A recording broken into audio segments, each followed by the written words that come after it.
अस्सलाम वालेकुम नाज़रीन, डॉक्टर दानिश रियल फोकस के साथ हाजिर है। शहबाज शरीफ साहब की हुकूमत में 16 महीने की हुकूमत थी, लेकिन उस हुकूमत में कई सवाल उठ गए कई शोबों में। अब जैसे बिजली है, इमरान खान के भी इन दो शोबों में करप्शन के और नाअहलियत के बारे में लोग सवाल उठा रहे हैं, और वो है एनर्जी पावर का महकमा और दूसरा है पेट्रोलियम का महकमा। तो उस ज़माने में तो आपके उमर अयूब साहब थे और सरवर ख़ान साहब थे और एक नदीम साहब थे, कोई नदीम बाबर साहब। उन लोगों के ऊपर भी भारी करप्शन के इल्ज़ामात आ रहे हैं पेट्रोलियम और एनर्जी के हवाले से, और उस दौर में भी पेट्रोलियम और एनर्जी के क्राइसिस बहुत सामने आए, उनकी नाअहलियत भी सामने आई।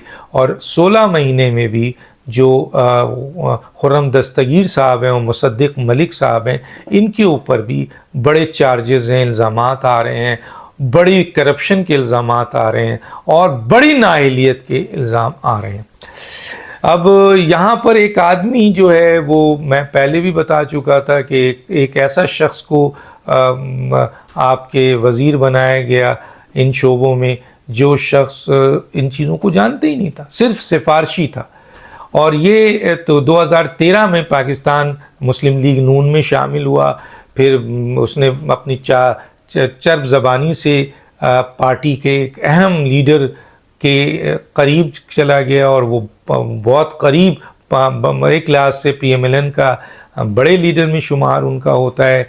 और उसके बाद उसको स्पेशल असिस्टेंट बनाया गया, और स्पेशल असिस्टेंट बनते हुए उसने मियां नवाज शरीफ साहब को ये एहसास दिलाया कि भाई वो बहुत बड़ा एक्सपर्ट है पेट्रोलियम का भी और एनर्जी का भी। चुनांचे उसको स्पेशल असिस्टेंट बनाया गया, लेकिन स्पेशल असिस्टेंट बनने के बाद चंद दिनों बाद मियां नवाज शरीफ साहब ने उसको डीनोटिफाई कर दिया कि नहीं दी है तो नाअहल आदमी है। अब देखें कैसे कैसे सिफारशी लोग किस तरह पहुंचे, ये नाअहल आदमी है। चुनांचे ये भागा हुआ अपनी उस सोर्स के पास गया जो बहुत ताकतवर सोर्स था, जो नवाज शरीफ से बराह रास्त ताल्लुक़ रखता है। वो सोर्स मैं मेंशन नहीं करना चाहता उस सोर्स का नाम, और उस सोर्स की रिक्वेस्ट पे वो जो डीनोटिफाई हुआ था उसको हटा लिया गया। और फिर मियां नवाज शरीफ साहब मजबूर थे, क्योंकि सिफारिश बहुत तगड़ी थी, लेकिन कारकर्दगी इंतहाई नाअहलियत वाली थी। मैं नहीं कह रहा, ये वाक़या है। फिर 2018 के सेनेट के इलेक्शन में पूरी मुस्लिम लीग नून की अहम तरीन जो कमेटी थी, उसने कहा कि ये नाअहल आदमी है, इसको कुछ नहीं आता है, और सेनेट का टिकट नहीं दिया जा रहा था। लेकिन फिर वो भागा उसी सिफारिश के पास, बहुत बड़ी सिफारिश है वो, और नवाज शरीफ साहब मजबूर हुए और सेनेट का उनको टिकट भी दे दिया गया। उसके बाद भी कारकर्दगी जो है वो ज़ीरो है। मियां नवाज शरीफ साहब से आप पूछिएगा, आपको बता देंगे। PMLN के अहम तरीन लोग इन तमाम बातों को जानते हैं, करीब तरीन नवाज शरीफ की हुकूमत के लोग जानते हैं। तीसरी कोशिश उसने की, जब शहबाज शरीफ की हुकूमत आई तो फिर उस बड़ी सिफारिश को इस्तेमाल किया गया, और नवाज शरीफ के ज़रिए वो साहब अहम तरीन शोबे के वज़ीर बन गए। और उसके बाद आज पाकिस्तान में जो पॉवर्टी है, जो इन्फ्लेशन है, जो इस वक्त महंगाई है, वो इन दो शोबों की बुनियाद पे है। एक शोबा है एनर्जी पावर का, एक शोबा है आपका पेट्रोलियम का।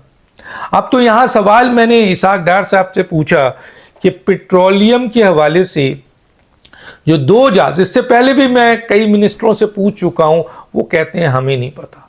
हाँ, ये हमने सुना है कि जनाब वज़ीर मौसूफ पेट्रोलियम ने ये ऐलान किया था कि 2 जहाज़ आ रहा है सस्ता, जिसकी बुनियाद पर आम पाकिस्तानियों को बहुत सस्ता तेल मिलेगा।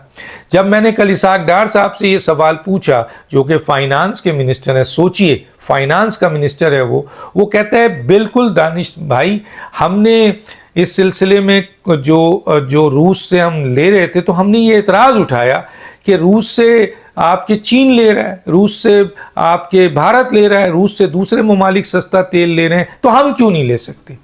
और जाहिर है इन्होंने बाबर बैनुल-अक़वामी ताकतों या अमेरिका को कराया।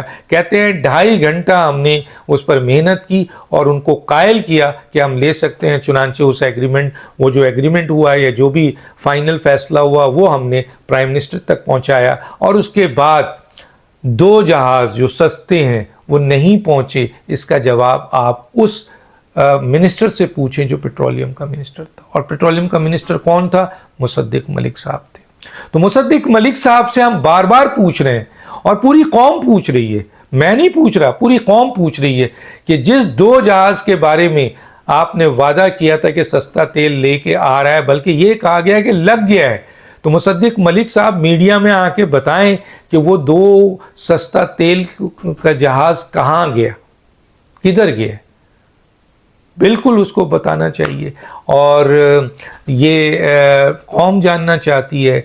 बल्कि मैं समझता हूँ मौजूदा हुकूमत एक बड़ी इंक्वायरी करे, जो निगरान हुकूमत है, या जुडिशरी एक इंक्वायरी करे, या एजेंसी एक इंक्वायरी करे, जिसमें इमरान खान की 3 साल 7 माह की हुकूमत और 16 महीने शहबाज शरीफ की हुकूमत के इन 2 शोबों को, जिनका बराह रास्त ताल्लुक़ पाकिस्तान के अवाम से, आप बिजली की हालत देख लें, आप पेट्रोलियम की हालत देख लें, जिसकी वजह से इन्फ्लेशन है, जिसकी वजह से आपका पॉवर्टी है, जिसकी वजह से महंगाई है, जिसकी वजह से तबाही है। इस वक्त आप देख रहे हैं ना कि लोग बिजली के हवाले से पागल हो चुके हैं, खुदकुशियां कर रहे हैं। आप देखें पेट्रोल और डीजल के लिए लोग जो हैं वो पागल हो चुके हैं, और इनकी ऊपर जाने की वजह से फूड्स इन्फ्लेशन बहुत ज़्यादा बढ़ गया है।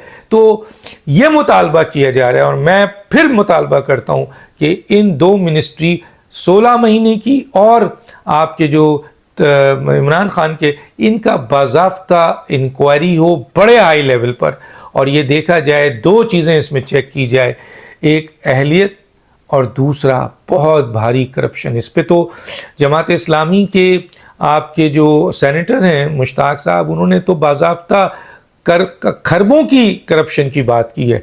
तो इन 2 मिनिस्टर्स जो, जिसमें खुर्रम दस्तगीर शामिल हैं, मुसद्दिक मलिक शामिल हैं, उधर नदीम बाबर हैं, सरवर खान हैं, और तीसरे जो हैं उमर अयूब हैं, 5 लोगों को का एहतसाब होना चाहिए, उस मिनिस्ट्री का एहतसाब होना चाहिए, और ये क्लियर होना चाहिए कि इसमें जो इल्ज़ामात आ रहे हैं अरबों और खरबों की करप्शन की, वो और जिस इनकी कारकर्दगी की बुनियाद पर जो पाकिस्तान में तबाही हो रही है, लोग मर रहे हैं, उसकी इन्वेस्टिगेशन ज़रूरी है।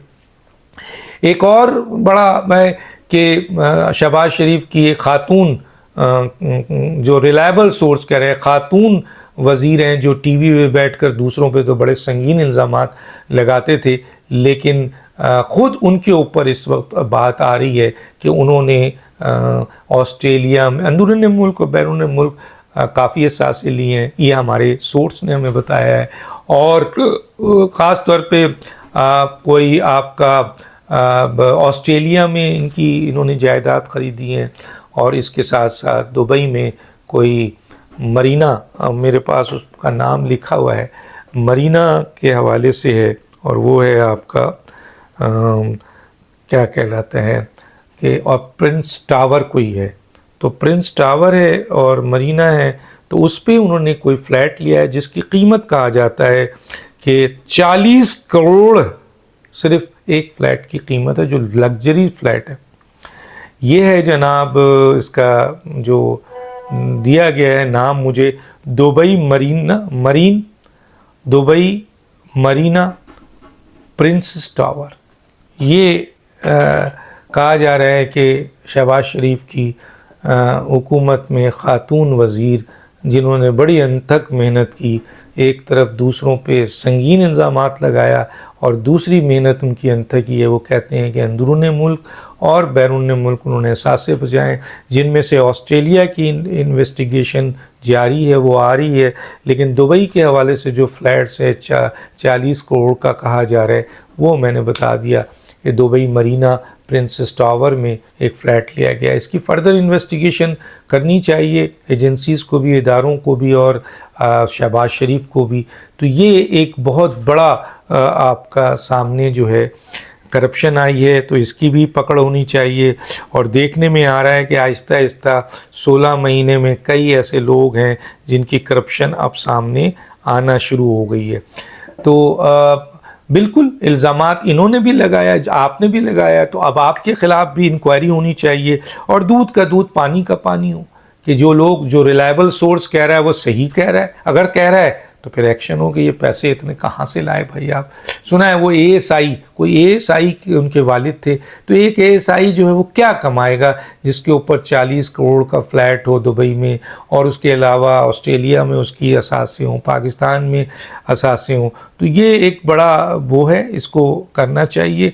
और अपना किस तरीके से इस सिलसिले में मौजूदा शहबाज शरीफ साहब से गुजारिश है कि वो इस पे काम करें और एहतसाब करें ऐसे लोगों का, वरना आने वाले वक्त में PMLN को, मियां नवाज शरीफ से भी गुजारिश है कि इसका ज़रूर एहतसाब करें अपने लेवल पर।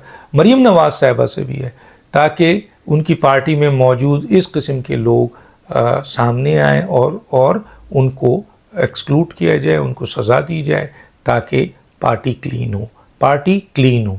डॉक्टर दानिश को याद दीजिए। अल्लाह हाफिज़।